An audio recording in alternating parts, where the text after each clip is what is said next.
How you doing, everybody? My name's Luke, My name's Mark. and these are the Friday questions. 2 weeks in a row, even. Everybody just settle down, settle down. We're getting into our routine Make no promises, though. as best we can. All right, so we have two questions we're going to look over this week. One, definitely a wandering mind during service question. And it has to do with basically about religious artifacts that have been found over the years. And the question is kind of like, how should we think about them, and are they important? There's a lot of stuff. Some of it is like, I'm going to call it folklore, not church history, but like, what would you call that? The what people say something is. There's a specific word for that. Not legend, lore, not lore. Well, when I think of the word, I saw one in 2004. I went to India for work. And in India, there's a place called St. Thomas Mount. And according to, tradition, that's what they say, religious tradition. According to church tradition, that's the word, church tradition. According to church tradition, that is where the Apostle Thomas died. He was apparently chased up to the top of the mountain by the local Hindus, and at some point they followed him up to the top of the mountain and speared him to death. So, but at the bottom of the mountain, there's a church, and on the top of the mountain there's a church. But on the bottom of the mountain there's a church, and in the basement of that church, you can go down and look through this glass thing, and supposedly are the bones of the Apostle Thomas. Okay. True? Maybe. Who knows? The bones are real. Yeah. Just don't know if they're actually If actually Thomas's his, or not. Hard to tell. Sure, yeah. But there's many artifacts like that. There's reference to, and maybe this is where the idea of the artifacts being special come from, but there's reference in Acts about people taking like a handkerchief that Paul had used, or was it Paul? Taking a handkerchief that one of the apostles had used, and people touching it and being healed from it. Yeah, I think that was Paul's. So I think that's Right. probably where the idea of some of this stuff maybe has something to it. That's probably where it started. But there's been a lot of stuff over the years that talk about that. Yeah, isn't there this desire for us to connect back to biblical events, biblical people, biblical artifacts? Make it real in some way. Sure, yeah. And even just as a Jesus follower, you like it whenever you hear in the news of something from science, archaeology specifically in this case, that validates or corroborates with things that we read in the Bible. Corroborates, that's a fun word. It is a fun word to say. It's kind of like collaborate, but it's better. But it sounds fancier. And it's got lots of R's in it, corroborate. Yeah. Not to be confused with Carrabba's, which is just an Italian restaurant. True. But we digress a little bit. Yeah. Whenever I think of artifacts from antiquity that are really, really cool that they have been found because they give a huge bump to the validity of biblical events. Yeah. The first one I think of is the Dead Sea Scrolls. Yeah. Yeah. Because they are pretty amazing. And 25 years ago now, my wife and I had a chance to go to Israel with our church at the time. And in Jerusalem, we went to the place where they housed the Dead Sea Scrolls. And it was really remarkable to walk up and behind really super thick glass.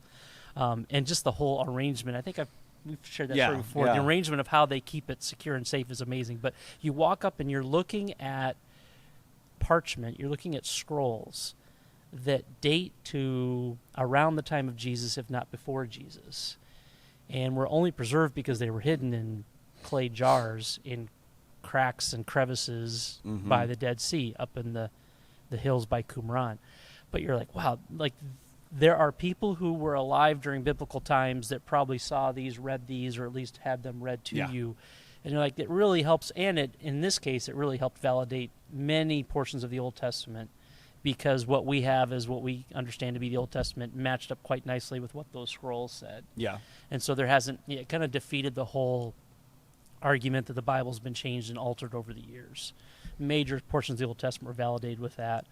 But yeah, if you keep track of these kinds of things, if you're kind of like a Christian Indiana Jones, and you're interested in these kinds of things, there seems like every once in a while it'll pop up in the news that there's some inscription that's found. Yeah. Or there is, in some cases they've excavated whole cities. Yeah. Or even whole people groups. I remember for a while, this is several decades ago now, there was constantly an argument from non-biblical scholars that the whole Hittite people group, there's no record of them. Right. And then during one excavation, they found what matched up to be what the Hittites were. I believe it was the Hittites. I'd have to go check on that. But I remember it was a people group from the Bible that archaeologists said didn't exist, and then they kept digging and found in one certain place enough of the artifacts and evidence that whole people group existed. Yeah. Or documents like the Dead Sea Scrolls, or tombs Yeah. of things. Probably another one that's really famous is the Shroud of Turin. Is that the cloth that was on Jesus' face? So yeah, so we're all aware of these kinds of artifacts and these kinds of archaeological finds. And yeah, wouldn't you say, as Christians, what we get excited about is if it's something that seems to validate what's in the Bible. Yeah, I think where it gets a little shady, for lack of a better word, is I believe that if you look towards the Renaissance era, sometime around there, like probably just pre-Martin Luther, when the church and the state were like so intertwined, right. And there was a danger in there because you had essentially the kings who kind of came from the tradition of the Pope, where they were like, God chose us to be kings. And so maybe sometimes proofs or artifacts were found that maybe don't have as much validity as maybe they claimed they did. If you're listening and not watching, Luke's using a lot of air quotes around Yeah. those words. So I mean, I know they would sell. Oh, what would they sell? What would they call it? They would sell, not blessings. It's like another word for a blessing. Indulgences? Indulgences. Yeah, they would sell indulgences to where, it'd be like a little trinket, and they're like, well, this was blessed. So, you can essentially buy this indulgence and then go do whatever you want for this weekend because the indulgence has got you covered. Right. So, it gets a little... Because I know some places will be like, well, look at this chair. This chair is what dates back to, 400 AD, and such person sat in this chair. Yeah. And it's like, so, not every artifact maybe has the same validity as some other artifacts. I can recall as a kid, for a while there, it seemed like it was quite the rage to have access to, you could buy something, like for a while there it was, you could buy in a little glass jar a little chunk of Moon rock? the cross. It was a piece of wood that was most likely from the cross of Jesus. And then someone bothered to do the math and put together that if you took all those pieces of wood that they were selling that were supposedly from the cross of Jesus and put them together, the cross would be several hundred feet tall. Yeah. Yeah. But even like sand from Israel, things of that nature, where people are always looking for a connection with the people and events and places of the Bible. And again, another argument for the Bible is that you can read of actual places, right, and then you can go there and go, oh yeah, this is it. Yeah. Which is very, very helpful. But what happens, and what we're kind of hinting at here, is that when that tips over into somehow that becomes an icon. Right. In and of itself. In and of itself, where the thing becomes, again, when we were in Israel, you go to the Church of the Holy Sepulchre, or you go to the place in Bethlehem where supposedly Jesus was born, and it's so ornate, and people are walking through, and everyone's stopping and taking pictures because it's been so beautifully put together. But also there's some folks, you can watch them, and they have almost a religious experience in the moment at the thing, where more than likely those aren't the actual places where that took place. Where those events took place, it's probably something was built there. At some point in time in history to commemorate it. Right. And when those things begin to become more than just maybe an archaeological artifact. Then we'd say, well, now we're putting way too much emphasis on them. I even mentioned to Luke before we started recording, I've heard this theory from different places, and I would kind of buy into it, and it's kind of an argument from silence, but one of the reasons why many would validate the fact that we don't have original manuscripts of any of the 66 books that are in our Bible. Like, no one has the originals. They are nowhere to be found. And some people would argue that's why the Bible has been fabricated, but we can get into that and show that it hasn't been. But what I would argue is that the reason why those originals aren't around is that those could easily become a object of worship. Where these are really sacred and holy, and Paul actually put his pen to these, and Moses actually wrote these, and David actually wrote these psalms. In fact, that they smell like sheep when you pull them out, and suddenly that becomes more important than the actual words themselves. The artifact becomes too important. The other thing we should look out for is anytime one of these things is uncovered, there's the constant bickering from two different sides where, well, it's not really real because of this, and sometimes some things are made a bigger deal than what they probably should be. But then when I remember several years ago when they dug up and they found and they excavated the Pool of Siloam, and we all know maybe all just don't know, but if you don't know, there's a very famous episode in Jesus' ministry where he heals the man. And so, again, that's a really cool find. Like, the pool that actually that event took place, they've uncovered and they've excavated around it. But then sometimes they find things and they're like, well, this might have been the bones of Mary Magdalene, and like, well, hard to know for sure. Or as it just was it enshrined that way and kept that way. So as always, we're looking for discernment. I think one place that you can go that seems to be on the up and up, and they tend to give really good evidence because they do a lot of research and they're Christianly based, is an organization called the Biblical Archaeology Society. It's biblicalarchaeology.org.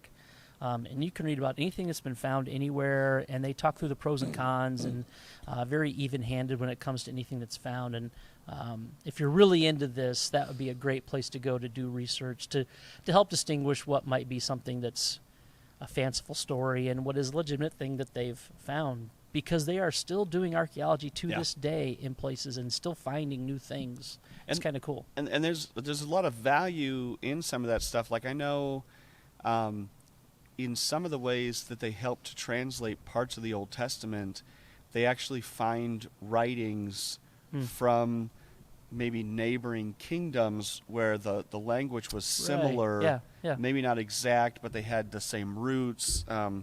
Like, if you look at English and Spanish, a lot of the words share the same meaning, share the same structure, or any of the Romance languages. So there is value in a lot of that. But again, it can tip over. A lot of South American countries, even we were down in Mexico, and we were walking through this famous church. I can't remember what it was famous for. But as you walk through, you got to be silent while you're walking through, and there's a casket, and I think maybe some bishop or whatever was buried there maybe. But they had this casket, and they had a body in the casket, and every minute or so the body would sit up. And like you said, this experience of walking through and seeing the casket, or people flocking to this statue cried, or my toast looks like Jesus, or any number of things. So you got to be careful.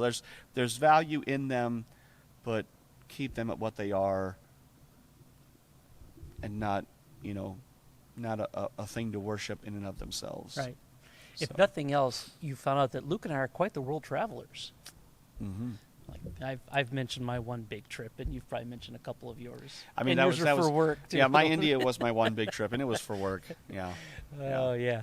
So there you go. Yeah. Okay. So Good. question 2, and this probably did somewhat come from this past weekend's message, Right. and we've touched on this idea of this in the past, but the question of, did Moses change God's mind?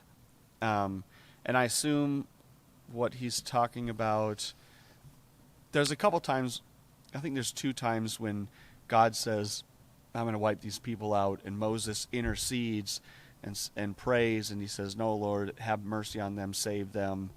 And God says, because you ask, essentially because you ask, I will relent, and I won't do that. Because the first time he says, look, we'll start over, you and your kids, you'll be the new nation, and Moses prays and intervenes and says, no, God, because people will say this, and God says, okay, because you ask, I won't do that. So that opens up maybe a myriad of possibilities. Right. I'm sure for some people it opens up the idea of, well, if I ask the right way, will God give me that BMW I have been eyeing for the past year? Right. Yeah. Almost Almost like with your parents growing up. What do I do to set the mood just right? Or which parent do I talk to? And at what time of day? And if I give them something and maybe... I'll do the dishes before I ask. Right. I'll little do this. Little back rub beforehand. You look very nice today kind of thing. Yeah. So probably, this probably came out of, because Romans 9 had some conversations that came out of, because Pharaoh was mentioned, and so then Pastor Ray was talking a little bit about Pharaoh and the Israelites, and so Moses comes up. And then there is that, Exodus 32 is the one that I think of when, as Moses is coming down the mountain, and the Israelites have just made the golden calf, that God is like, enough is enough, and we're just going to reboot with you. You're Noah 2.0. Yeah. We're going to restart with you.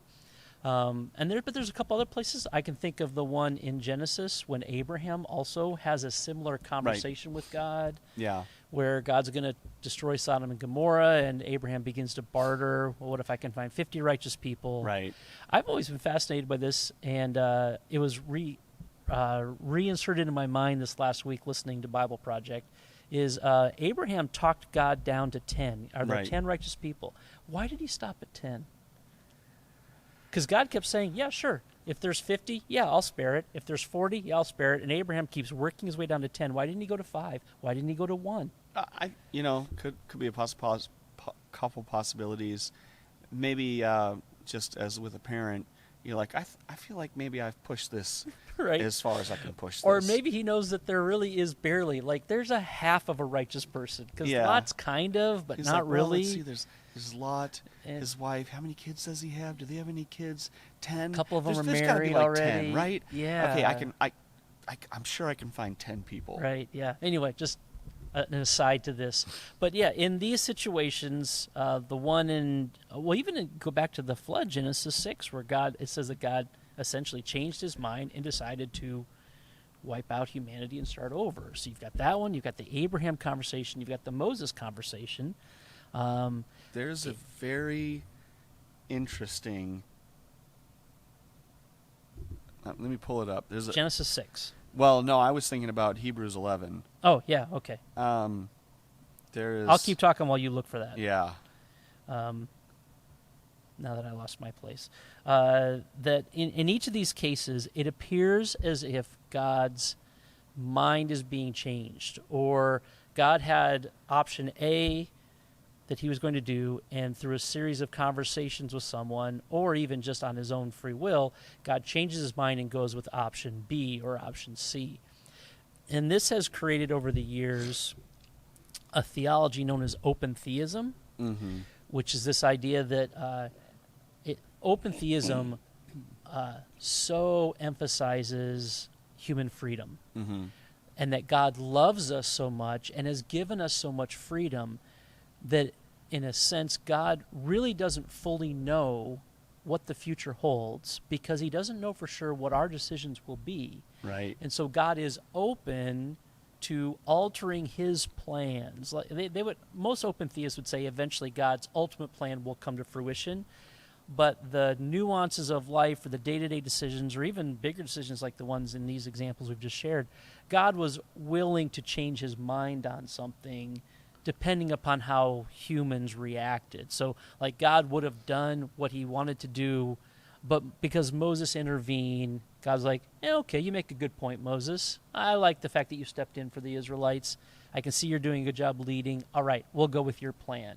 Right. And so the argument flows that God is like that with almost everything, that our free will choices, God is watching, observing, and reacting to, so that God can change his mind or God can alter the way he does things based upon how we interact with him or the decisions we make on a day-to-day basis. Yeah, and that's a dangerous.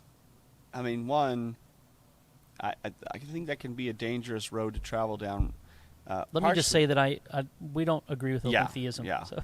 But that's where this comes from. This argument comes from these passages. Go ahead. It kind of pushes God down to the point where, maybe I can bully God into doing what I want, or somehow he doesn't really know. I could kind of trick him, but I feel like the Bible pretty thoroughly disproves that. I mean, one, right from the beginning, Genesis 2, God refers to Jesus coming and what his ultimate plan of salvation is going to be. But also think about like Deuteronomy, when the people are about to go into the promised land and God says, you're going to go here, things are going to go well, you're going to forget about me, I'm going to send you into exile, and then I'm going to bring you back. And I mean, God knew, he knew right. what was going to happen. But this, let me run this by you. It's Hebrews 11:7. Mm-hmm. It says, by faith Noah, after he was warned about what was not yet seen and motivated by godly fear, built an ark to deliver his family. Now this part. By faith he condemned the world and became an heir of righteousness that comes by faith. That feels like Noah had a decent,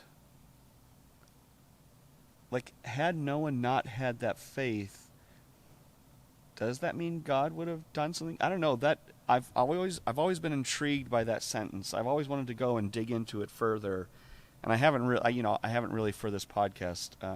So maybe you have a thought on that sentence. Maybe I'll go dig into it and see what else there is, but that's the phrasing of that sentence always intrigued me. Through faith he condemned the world. That's that's a very interesting phrase. I take that to mean like, I guess if I think about it, I take that to mean God can do great things through us because of our faith. That seems to be the gist of this chapter anyway. Mm-hmm. So it's like, because of Noah's faith, God was able to literally do this massive thing. Not that God couldn't do it without Noah's faith, but that God works through our faith to do things. And I've always been intrigued by that. Yeah. Well, maybe do a little digging and come back. That intriguement would be better if I had a more thorough explanation for this. Right. But, well, I've been through Hebrews 11 a bunch of times. I don't think I've ever stopped to consider that phrasing. It's pretty interesting. All right, we'll do some digging, come back to it.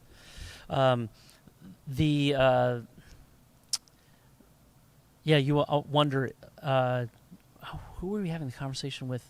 Someone who recently said, I thought someone here at church, that for 100, maybe it was Matt earlier this week, Pastor Matt. Like Noah had 120 years where he built long time he was working on that ark. What if he would have been able to convert some people over to believing in Yahweh during that time? Mm-hmm. Like, that's a big sliding door what if. Yeah. What if more people would have become faithful followers of Yahweh as a result of Noah's faithfulness? Would God have still sent the flood? Right. And so there's all those sliding door what if two-path moments in Bible that you wonder about sometimes. Regarding this concept of, did Moses change God's mind? Did Abraham change God's mind? A couple things that have helped me over the years with that question is, first and foremost, let's always keep in mind, and this is something that we forget often, that the Bible is written by man, inspired by God, and so God uses human language and human understanding to Right. help us try to understand the infinite things of Him. Yeah. And so God does this in a variety of ways. He will often use, big word coming here, an anthropomorphism, Mm-hmm. which is just a fancy way of saying you personify and make something like the hand of God. God doesn't physically have a hand, but that helps us as humans think about what the hand of God means. Right. The eyes of God, even different analogies and metaphors that are used to describe God. Like our understanding of Him as who He is as a being, with the characters and qualities that He possesses, there's a major disconnect for us to comprehend. We're limited by what we actually comprehend. And so God will come down and use our languages, and He will use the way He caused us to be able to think, and He tries to communicate Himself to us through those methods. And so these conversations with Abraham and Moses, where maybe from our perspective, and I would even think like as a kid, like maybe you as a child, you go up and you think you're going to talk your parents into something, when in reality they've already made up their mind, but the conversation is allowed to take place, Yeah. A, to give us a chance to state our case, and B, for the person on the other side, the parent, or in our case God, a chance to watch and observe how does this individual, like in both of those cases, in Abraham's case and in Moses' case, they were arguing for people that they loved Sure. or people that they were leading Yeah. to have a second chance. Yeah.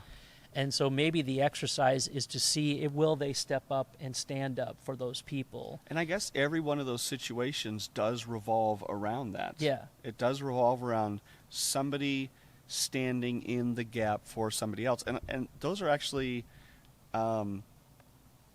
there's instances of that are a pointer to what Christ is going to do. Yeah.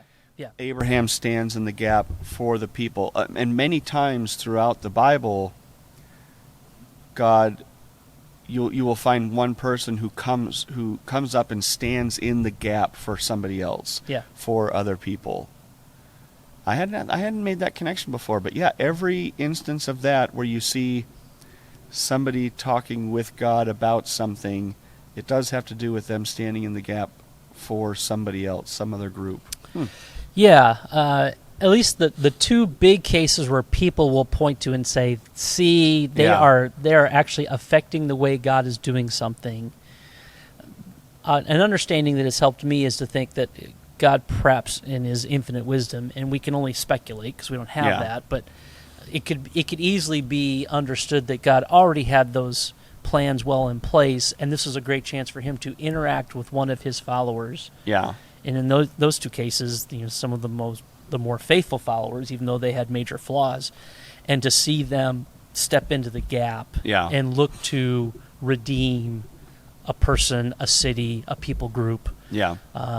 And so therefore, it wasn't so much changing God's mind, but it was more like it was those individuals coming to understand the mind of God in that situation, almost as if in some ways also we talk about prayer this way, where prayer doesn't change things, prayer changes me. Yeah. Like it brings me to have the mind of God the more I communicate with Him. And so were these instances where God isn't like deciding at the last second, wow, you're right, what a great idea. You've convinced me. Wow, that's a really strong argument. That's really well I thought hadn't thought out. of that. I guess I will.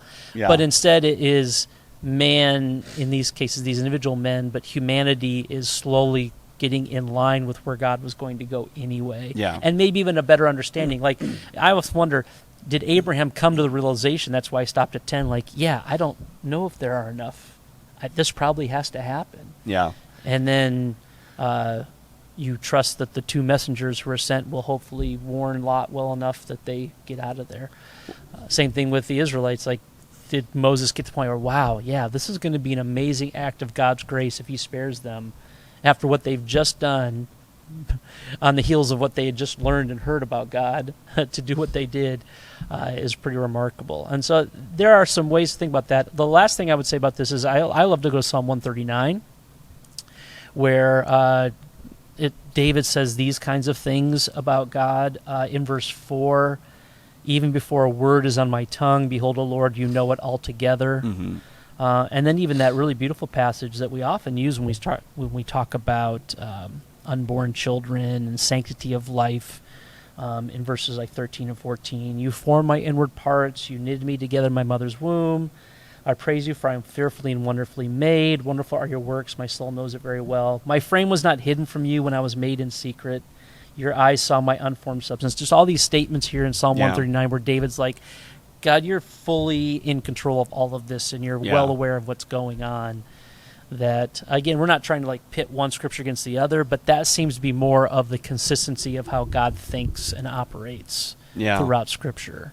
I guess the other story that pops into mind for me is, and this isn't somebody necessarily arguing with God, but it does point to, or does it point to God making an adjustment for a reason? When the spies go into the promised land and they come back out and they're like, there's no way we can do this.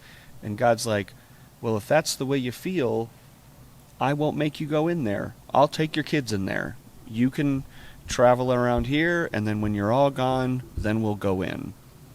So there does seem to be an aspect of, not that we decide, but God through us works out his plan.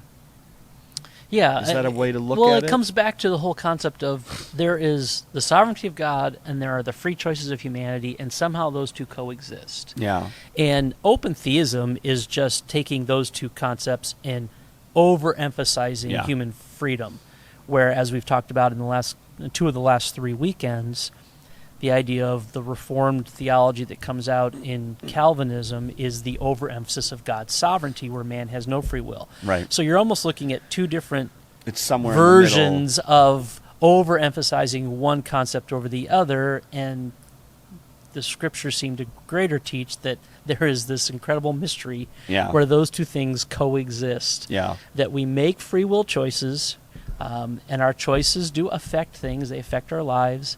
God is in control but not controlling, and he's got that all figured out. Let me ask you this. I've always thought of it with this analogy, and you tell me if this is a bad analogy. Okay.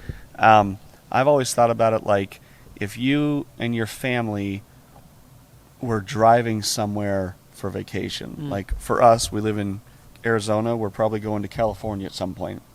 We're driving to California, say to San Diego, or say to L.A. This sounds really nice so far. I love this analogy. And, about halfway, you're probably going to stop in Blythe to get something to eat. Unfortunately. Yeah. And that is true. Blythe is the armpit of America. Yeah. Sorry if you're from Blythe or you love Blythe. Blythe is rough. Anyway, move on. That's not part of the story. And it's like, all right, we're going to stop in 2 hours. We're going to have lunch at Taco Bell. And somebody in the back seat goes, hey, I would like Pizza Hut. Pizza Hut's a block away. Could I get Pizza Hut instead? It doesn't really change where you're stopping. It doesn't really change where you're going. But it's Dad saying, yeah, sure, we'll get you pizza. It doesn't really change anything, but it's a slight adjustment based off of a request or an ask or a behavior, or I don't know. Is that? I think it's on the right road. All analogies fall apart at some point. Well, and it's an attempt to try to show that there is an overriding sovereignty to the trip, and yet there's some freedom as to like you could almost think of you pull off at the exit and like, okay, people can go eat wherever they want to eat, but you're still going to that exit, and once you're done at that exit, you're getting back in the car and continuing the journey. That's kind of how I look at it with the people going in the promised land. It's like God's saying, we're going into the promised land. Well, their inability to go in was because of their sin. Yeah.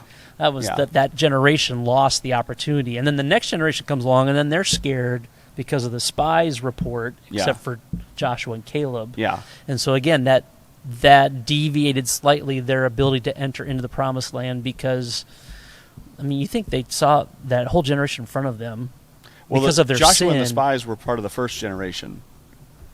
And Joshua and Caleb were the only ones from that first who generation went who in were the second- allowed yeah. to go in because they remained. So Yeah. there's that combination of their sin at Mount Sinai and their fear of what they perceived was happening there. But that could also be a case of God's not going to force good upon you. He wants to bring you into the promised land. He wants to do good for you.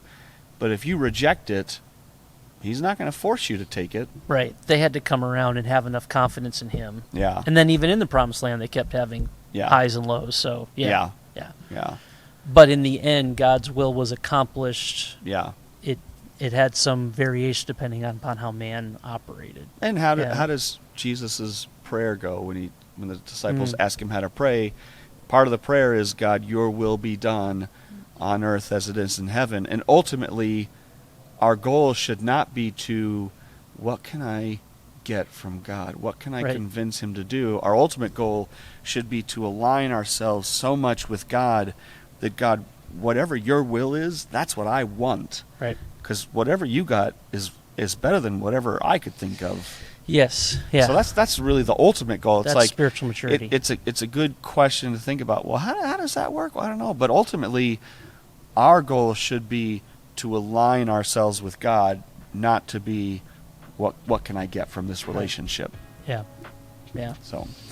So attempting to avoid the extremes of sovereignty and free will, and we've hit it quite a bit these last couple of weeks, so it's probably fresh in our minds.